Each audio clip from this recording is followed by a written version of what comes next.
Donc, un style de caractère, ça sert à appliquer des propriétés à du texte.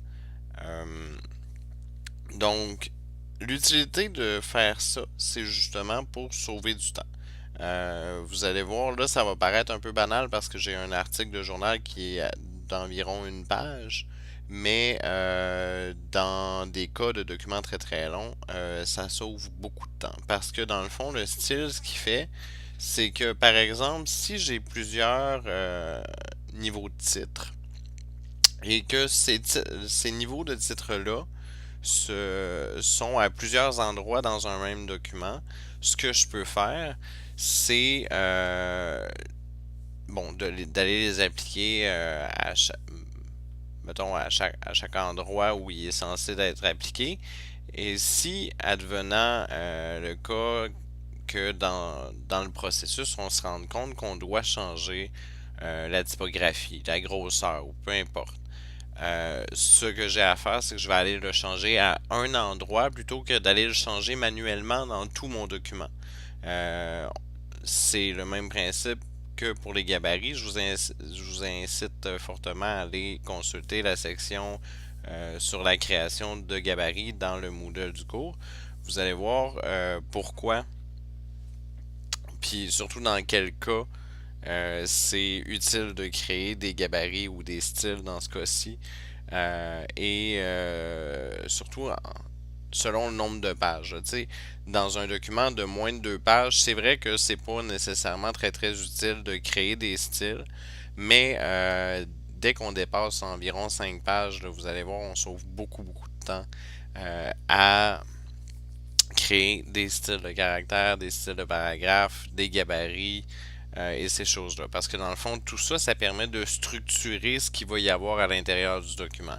Il faut donc avoir déjà une vision assez synthétisée de ce qu'il y a dans le document. Donc, je sais que dans mon document présentement, je vais avoir un titre 1 qui est le gros titre. Je pourrais avoir des titres 2 qui seraient des sous-titres, mais dans ce document-là, je n'en ai pas. J'ai une citation chapeau qui est un explicatif de ce qui va être dit dans l'article. J'ai les noms d'auteurs et les noms des participants ou des légendes des citations qui vont apparaître. J'ai aussi un corps de texte qui est dans le fond tout le reste du texte. Ce que j'ai fait préalablement, c'est de créer quelques styles et je vais en créer un devant vous pour vous montrer c'est quoi la procédure. Donc, la première étape, c'est d'ouvrir la fenêtre de style de caractère qui est disponible dans Fenêtre, Style, Style de caractère. Ma palette est ici. Donc, ce que je fais, c'est que je vais créer un nouveau style en appuyant sur le petit bouton qui est une petite feuille avec le coin relevé et j'appuie là-dessus. Il y a style de caractère 1 qui est apparu ici. Je vais double-cliquer dessus pour l'ouvrir et je vais d'abord lui donner un nom. Il est écrit nom du style. Je vais dire corps de texte. Et dans général, j'ai d'après. D'après, ça veut dire, en fait, il va se baser sur un style qui a déjà été créé. Là, vu que je ne veux pas qu'il se base sur un autre style, je vais faire 100. Mais si, admettons, je savais que, par exemple, la taille de mon corps de texte est la même que, par exemple, nom et légende. Ce que je pourrais faire, c'est d'aller cliquer sur d'après nom et légende. Et ensuite, quand je vais aller modifier, si je ne lui précise pas la taille de mon corps, il va se fier sur la taille de corps qui est inscrite dans mon style légende. Dans ce cas-ci, c'est pas ce qu'il y a de plus utile, mais c'est toujours bon de le savoir parce que justement, ce qu'on veut, c'est d'éviter de retravailler à plusieurs endroits la même, la même chose. Dans ce cas-ci, mon corps de texte, il sera pas de la même grosseur que mon texte de légende. Donc, je vais me baser sur 100. 100, c'est un style de caractère qui n'existe pas, mais qui fait, dans le fond, tout simplement retirer tout le style qui aurait pu avoir été inclus par erreur dans le document Word qui a été lié.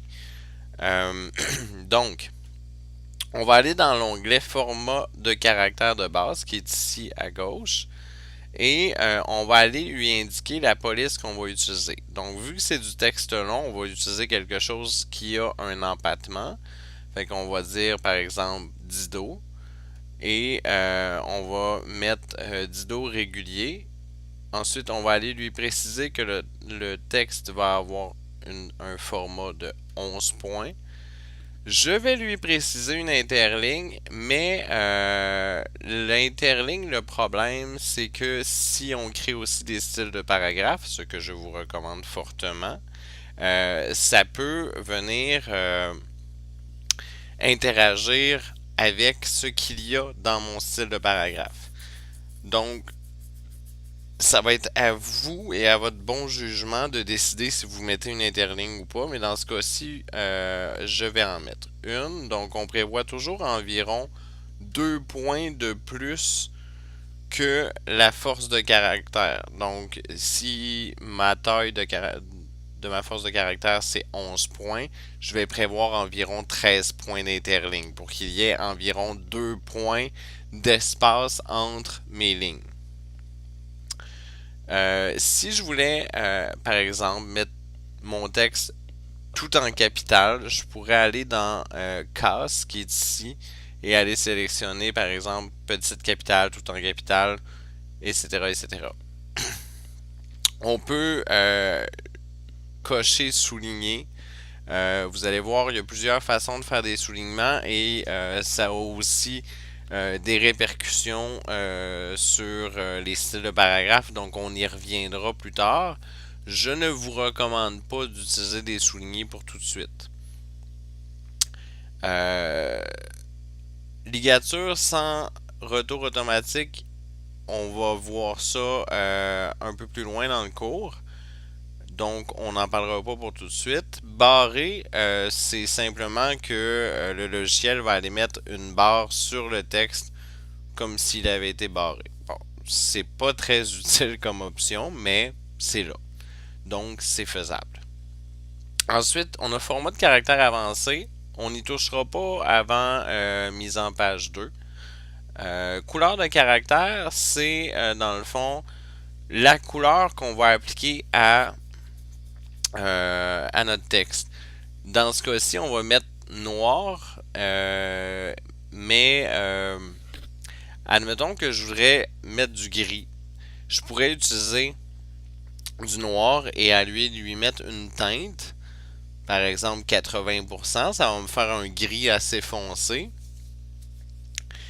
Ce qui est important à retenir, c'est que pour faire une teinte, il faut d'abord qu'on ait créé notre couleur dans notre nuancier, qu'on l'applique et qu'on aille lui préciser un pourcentage. Donc, ma couleur va être un peu plus pâle. C'était surtout utile au temps où on utilisait encore des Pantones. Présentement, on n'utilise plus ça, mais le principe reste le même. Je crée une couleur et je la polis par la suite. Ensuite, pour ce qui est de fonctionnalité OpenType, qui est ici à gauche, ça aussi c'est de la matière qu'on va voir dans la mise en page 2. Option de soulignement, c'est là que je vous disais dans mon autre tutoriel avant qu'il ne faut pas utiliser l'outil ligne pour faire des soulignements parce qu'on va le faire dans style de caractère ou style de paragraphe. Idéalement dans style de paragraphe, mais sachez qu'il y a l'option d'utiliser les styles de caractère et l'option de soulignement dans mon style de caractère. Sauf que à chaque fois que j'utilise le style en question, mon soulignement va apparaître aussi. Option de texte barré, c'est le même principe que le soulignement, sauf que la barre elle est sur le texte et non en dessous. Et exportation du balisage, ça sert surtout à faire des livres électroniques, donc on n'en parlera pas dans ce cours-ci. Ça va plus se voir dans des cours d'hypermédia. Donc on y reviendra plus tard dans votre cursus scolaire. Donc une fois que on a appliqué toutes les options qu'on a appliquées, on appuie sur OK. Maintenant, la partie du fun commence. On va aller appliquer nos styles de caractère à notre texte. Pour ce faire, j'ai importé du texte dans ma boîte en faisant CTRL-D, comme ça. Et j'ai été sélectionner mon document texte. Ce que ça a fait, c'est que ça a créé un lien entre mon document Word et mon document InDesign.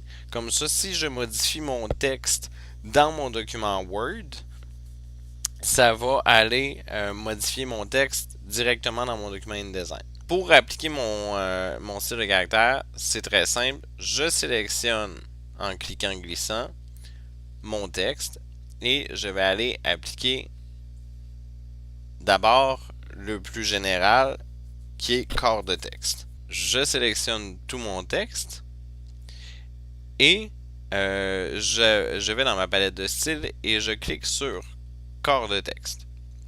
Donc là, tout mon texte a maintenant le style corps de texte. Là, je sais que des étudiants en animation 3D, c'est mon titre 1, donc je lui applique le style titre 1. J'ai en dessous mon chapeau, je vais le sélectionner et aller lui appliquer le style chapeau. J'ai en dessous un texte de Brigitte Dubé, c'est un nom et une légende. Et un peu plus loin dans mon texte, j'ai une citation qui est mise à l'emphase. Je vais aller lui appliquer le style de caractère citation emphase. Et le nom ici, c'est un nom légende. Encore une fois, une autre citation emphase. Ici aussi, citation emphase. Nom légende. Et voilà. On voit que mon texte, je lui ai appliqué un style. Mais là, au miracle, l'éditeur rentre dans le bureau et il trouve les citations trop grosses. Il veut qu'on change la taille des citations. Je vais dans mon style, dans ma palette de style de caractère, en m'assurant de n'avoir rien de sélectionné, et je vais aller ouvrir mon style de caractère citation emphase. Et je vais aller rapetisser la taille de mon caractère. Comme ça, vous allez voir, ça a changé la taille de mes citations à tous les endroits où je l'ai appliqué. Miracle encore une fois, l'éditeur rentre dans le bureau, il aime pas la police du titre. C'est pas grave, je ne sélectionne rien, je double-clique sur mon titre, sur mon style titre, et je vais aller changer ma police. Par exemple, Futura condensé extra bold. Et voilà. Donc, ce qu'on voit, c'est que ça nous sauve beaucoup de temps. Donc, pour la semaine prochaine, vous allez avoir à créer différents styles et à les appliquer à des ensembles. C'est que dans le fond, vous allez créer un ensemble de 3 niveaux de titre qui va être titre 1, sous-titre et corps de texte. Donc, juste pour vous donner une idée de qu'est-ce que ça va donner, je marque titre 1, sous-titre et corps de texte. Et je vais aller appliquer mon style, bon, mettons chapeau ici et corps de texte ici. Donc ça, c'est mon premier ensemble. et je vais faire copier-coller